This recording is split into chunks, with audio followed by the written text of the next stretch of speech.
Loading screen ng bagong mapa mga idolo. Sa mga di nakakaalam mga idolo, no? Nasa advanced server pala ako ngayon.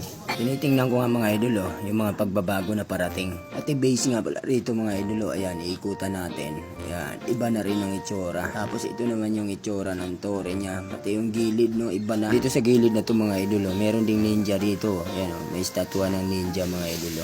Dito, gusto ko lang naman sana itor kayo mga idolo. Pero makulit itong katapat ko sa lane. Grabe naman, kailangan na muna natin patulugin. Ang dali lang mga idolo. Igagala ko kayo sa bandang top naman dito para makita nyo yung itsura ng mapa dito mga idolo. Pero bago ko kayo itor mga idolo, patulugin muna natin itong nag-iisang kalaban dito. Ay naku naman talaga ng Leslie na to. Sinalo lahat ng damage ko. Gusto pang sumali nitong Matilda mga idolo. Kaya dito ipatutulugin na rin natin to. Tapos nakikisali pa itong minions nila mga idolo ba. Yung minions ba na sila kiniyin? Ay naku Matilda, huwag ka na umasa. O ayun, at dahil napatulog na nga natin yung dalawa mga idolo, dito ipapakita ko na sa inyo. O dito mga idolo, may palaka rito. O. Grabe, napakaangas nitong bagong mapa na to mga idolo. Dito habang ako ay paalis na sana mga idolo, na makita ko itong barats na may kinain nito. Kaya binugbog ko ito hanggang sa idura niya mga idolo. Tapos may nakisali pang kuting mga idolo, kaya dito hinabol na rin namin. O, teka lang, mukhang masama yung lagay namin dito ha. Mukhang napapaligiran na kami mga idolo. Nako, rambulan na nga to. Kailangan na nating ilabas itong malaki, maitim at matambok ko na. Ay siya, kayo na bahala mag-isip dyan mga idolo.